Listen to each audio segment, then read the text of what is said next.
Welcome back. Hello, everyone.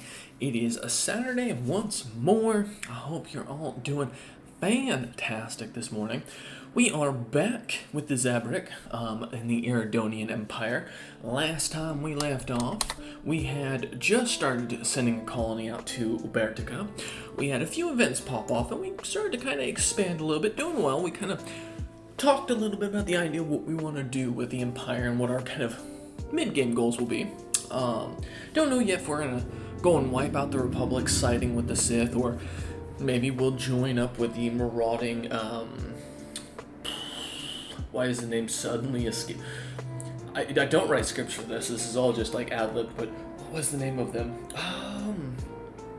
The Jango Fett's people. We'll run into them. Something clans. I'll eventually think of it. Anyways, so we kind of decided what we were gonna do. We started working on some cool missile tech and some shield tech. Started getting our ships a little bit more beefy as we added a couple of ships, and now we start off with an event: swirling shadows. Immense ragged plains of shadow drift across Dalaran 1's face. They are cast not by clouds, but by sheets of organic material drifting through the upper layers of the atmosphere, hinged or rather jointed to allow for a small degree of articulation. Science Officer Julka Ziuhan, is as yet unwilling to say whether these things are flora or fauna, or what possible purpose, if any, their elaborate shadows casting might serve. Cool. So we don't know what they are, but that's fine. So as we kind of continue to expand here, we haven't ran into other empires. We're kind of still seeing the galaxy, well, far, far away. As we continue our expansion, kind of keeping this on 2-speed to make sure we can kind of see everything as we do. And as we begin our expansion, oh, you're going over there. Cool. So, wait, where are you? Oh, you're going to go 10 Tempests. Ooh, that might be kind of cool. It's an arid world, so we can definitely recolonize that. Our current colony ship taking a minute to build, as you'd expect. And while we got a second, we might want to start looking at the, building up some jobs, getting a few things covered here, because we don't have much going on our capital yet. To be fair, we haven't actually figured out how to get most of the things we need. Our commander, our general here, is going for perk. Honestly, I love cautious. I do, because the weapon range is fantastic. Engineer, 9 times out of 10, has saved my ass when I've been surprised by someone, so 100% recommend it. Ancient Life Pod. An abandoned life pod was detected in close orbit of Imidar 3rd. Imidar, I think it is. It is covered in scorch marks, presumably from when the pod's mothership exploded, and preliminary scans suggest it was built more than 5,000 years ago. The crew of the Sacred Torch managed to open the pod, revealing the withered remains, I almost said the within remains, the withered remains of a reptilian alien clad in a resplendent uniform.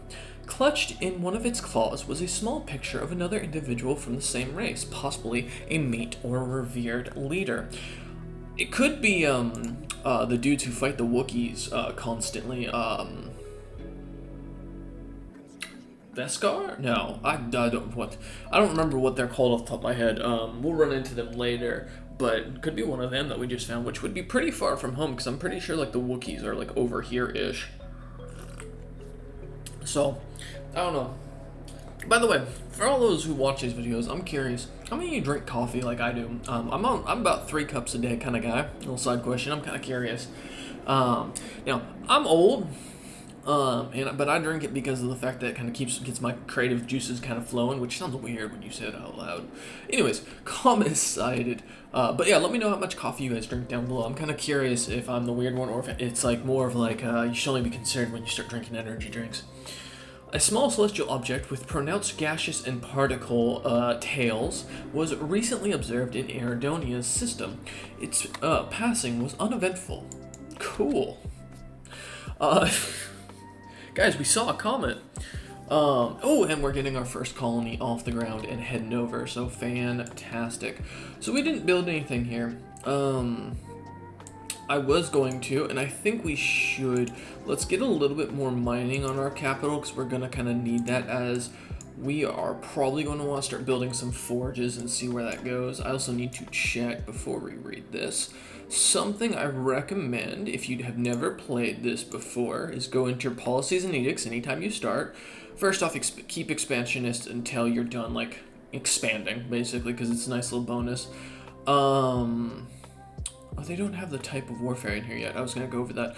Oppressive vassalage is all fine. What I'm looking for is economic policy. So a lot of empires, especially if you're playing good ones, will start in civilian. I highly recommend putting this on mixed at the very least early on, because if you're drowning in without consumer goods, the only reason you would be like really screwed for consumer goods typically is because you're playing the Commonwealth of Man or like a very militaristic focused empire, which at that point, you're already building a ton of alloy forges, so you might as well just do the consumer goods because you're gonna not do as many anyways. So, but otherwise, I recommend mixed, especially early starting.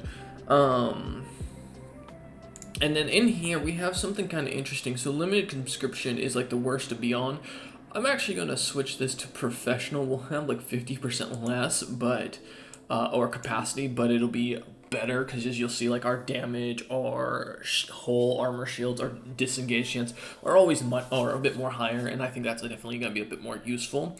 Volunteer service is nice, but it doesn't give you any bonuses, and then this just gives you a negative. So 100% if you're playing this game, one of the first things I would update and go in here. New resource discovered. The Sacred Torch has discovered a previously, best name for a ship, by the way, unknown strategy. Oh, hey, there's Cheese down below. You can say hi. It's seemingly defying several natural laws and could potentially revolutionize science. We cannot extract this resource yet, but we could establish control over the systems for future exploitation. We are sure to find more of these types of resources as we continue to explore the galaxy, each with unique properties and applications. Potentially useful. Oh, we found dark matter. Oh, cool.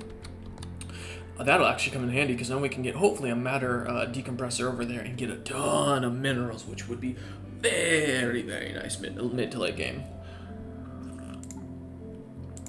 We do have a drone study thing that we can do, and I think that might be worth the investment later, but I don't think we need the tech yet. Oh, well, I want this planet first. Although that's a nice planet there with a wormhole. It has my curiosity. Alright, we have started to go into Ubertka, and we did just get a science ship missing thing pop up. First though, let's pick our thing to finish out Supremacy. We're just going to put you right there for right now. So, a strong wargame tradition has taken root among the senior officers of our fleet, whether the games be computer simulations or actual exercises in space. Guys, they're playing Civilization, and then they're playing Beyond Earth. I knew it was a training tool. It wasn't just a terrible video game at the start. I say that, but I do love Beyond Earth. It's actually a pretty good game. I'm actually a big fan of what they try to do. It's just unfortunate that they put it in the Sid Meier's kind of thing instead of trying to or like the Civilization genre, instead of playing it like a side game, more focusing it towards that. But yeah, I digress. This has encouraged commanders to think outside the box, resulting in numerous tactical innovations and new strategies. A little bit more fleet command limit, a little bit better commander capacity, and a starting power up or level up is helpful. So now we get our first Ascension perk. Major choice in the very early days. You want to know what you're kind of working towards. With us being a police state, I'm kind of thinking either technological ascendancy is always good because this just enables research focused policies, gives you that extra 50% rare tech pop up. But if you watch any professional, this is kind of like an early die down. It sounds good. It used to be really good. It's less good now. Honestly, I think since we're going imperialistic, I might go share destiny, just get the extra available envoys, the conversion time, and then the subjects exempt from divided patronage, so we can kind of see where that goes. So as we reach for ever greater heights, we must not leave behind those who have loyally served us. The glorious future of our empire was always meant to be a shared destiny. Yeah, as they kind of help us build up. And there's some cool ones down here if you guys want to pause and kind of look them over. that we'll be kind of looking in later when we get the chance to go through a few of these. And all of these are some of these are unique, which kind of makes it more interesting. One of my favorites is the hyperspace prospecting that lets you go further, but there's a bunch of unique ones down here that you can kind of look through and pick up as time goes on. For now, though, let's get our shared destiny. Also, hopefully, because that'll let us bring other empires under us as quick as possible, which will be kind of a goal. Science ship missing. Contact has been lost from our science ship while investigating a strange asteroid in 10 Tempest. We are detecting weak emergency signals from the last known location and should investigate further if we intend to recover the missing vessel. Yeah, which means I need more. I need a stronger fleet. Alright, we're gonna do some economics here while to kind of deal with this now, because we are going to need like a decent fleet strength, I think it is.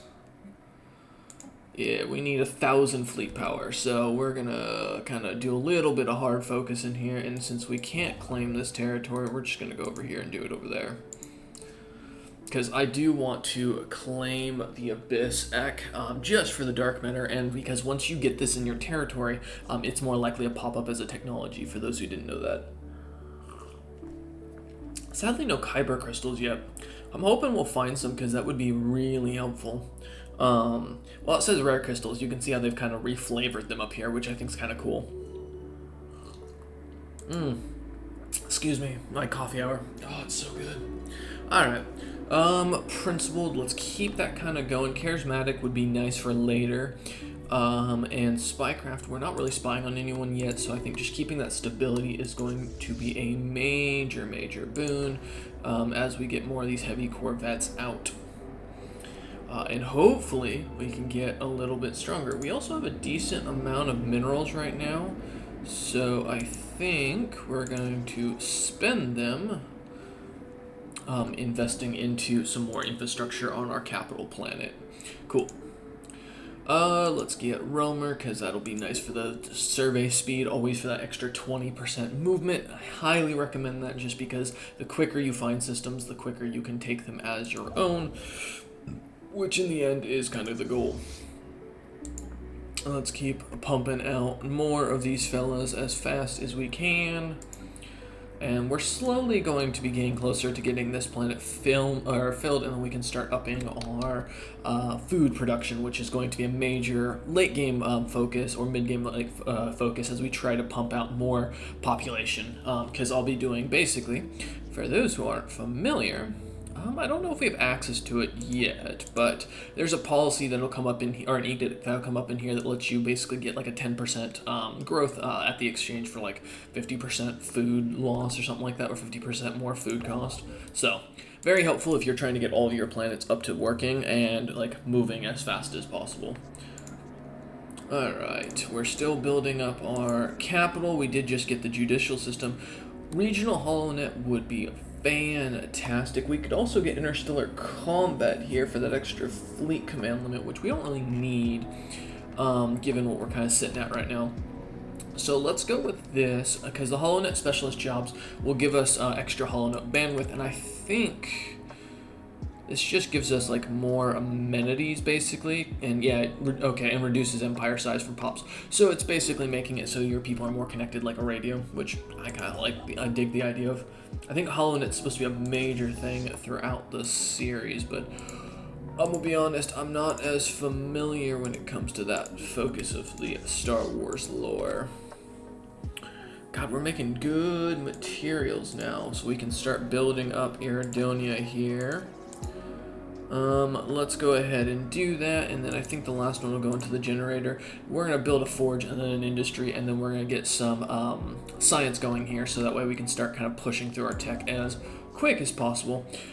So these are for the torpedoes.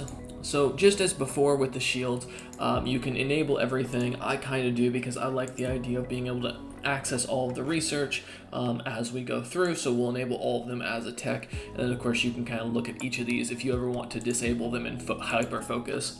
which I think kind of takes a little bit out of the game, because it's like, well, you wouldn't be able to hyperfocus. It's not how science works. You don't just one day, figure this out and then boom, now you're only going down that trajectory. There's tons of crap that get found out in between, like connections.